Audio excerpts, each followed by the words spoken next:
Welcome to CryptosRUs, where you subscribe for crypto news and live streams daily at 11 a.m. Central Standard Time.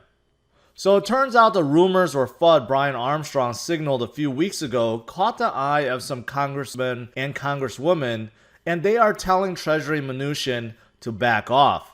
Right now, there are talks about heavy regulation or shutting down self-hosted wallets altogether, although this is still unconfirmed, and we now have at least 4 congressmen and congresswomen, Warren Davidson, Tom Emmer, Todd Budd, and Scott Perry, that are all against it. So this is the official letter sent by the 4 to Treasury Secretary Mnuchin. This 2-page letter expresses some deep concerns, and let me go over some of the good parts. We write to you to express our concern regarding reports that the Treasury Department is considering issuing regulations that would restrict the use of self-hosted wallets.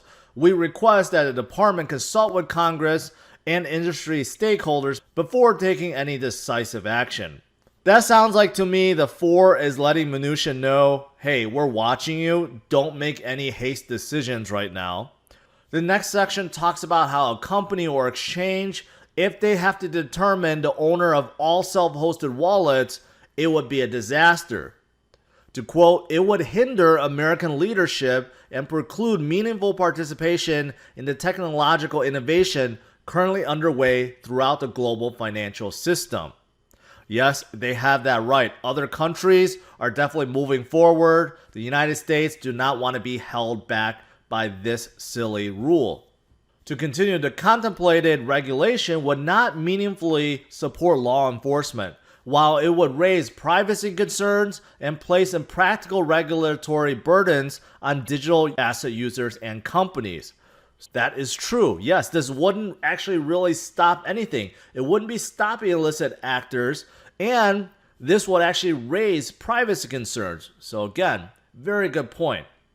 Now, this next section is very important. This actually shows that the congresswomen and congressmen, they actually know what they're talking about. They realize what this means. Self-hosted wallets enable owners to manage and protect their cryptographic private keys without the use of a third-party intermediary. As such, they represent a foundational component of innovative distributed ledger technology, a subset of which is commonly known as blockchain, that enables 2 parties to exchange value on a peer-to-peer basis over the internet. In this sense, use of a self-hosted wallet is effectively a digital cash transaction where trust is established directly between the sender and the recipient, independent of any third party. Eliminating the middleman through the use of self-hosted wallets means that consumers can maintain privacy and transact freely, which is critically important as individuals increasingly conduct their financial lives digitally. Such freedoms stand in stark contrast to China's digital yuan, where citizens' transactions are surveilled and transactions involving disfavored individuals or activities can be censored. So basically, the 4 are talking about how blockchain works. They say that they don't want to turn the US into China, where all transactions are surveillance and transactions involving certain individuals or activities can be censored. They actually want to keep the blockchain, they want to keep crypto free. And that is very, very powerful. Additionally, the permissionless nature of digital assets inherent with self-hosted wallets has the potential to expand banking services to the unbanked and underbanked.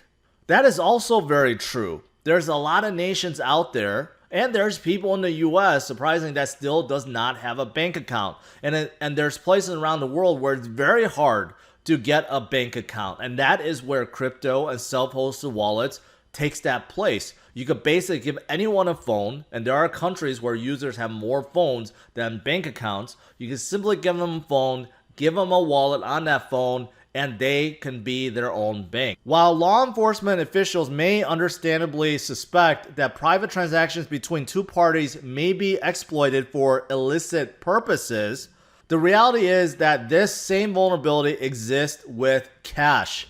This always comes up. People that don't understand Bitcoin, they always point to the same thing. Oh, people are anonymous, so they must be doing bad stuff with it. But it's the same with cash. People don't know what's going on with cash. In fact, It's more anonymous because you can't track it.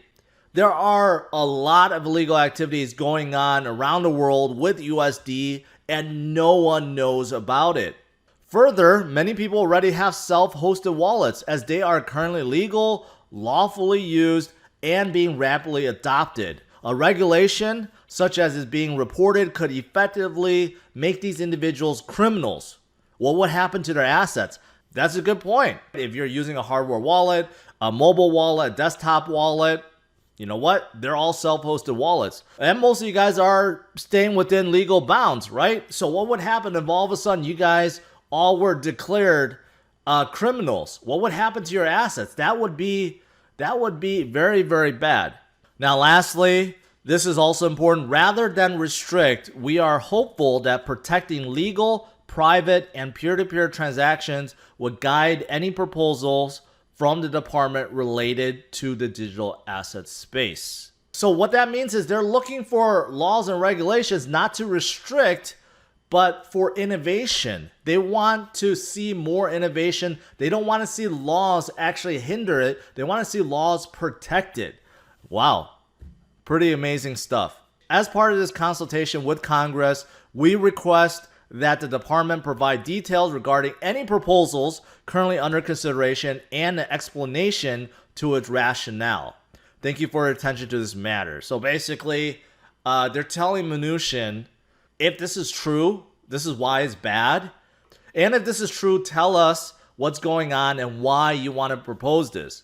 After reading this letter, I feel good. I feel really good because now I understand that Congress is not against Bitcoin. There's many congressmen and congresswomen that actually do understand blockchain, do understand what blockchain and crypto can do, and they are pro. They are pro innovation. They are not trying to stop it.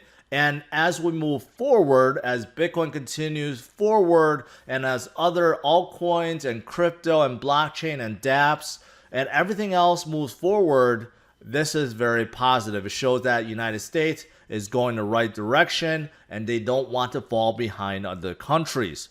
All right, guys, what do you think about this? Do you think this is still a rumor or do you think it's true? What do you think is going to be the end result? Mnuchin only has about a month before he's out of office. Would he actually dare to push something like this? Leave your thoughts below. Thanks for watching. Hit the like and subscribe to the channel for more crypto news.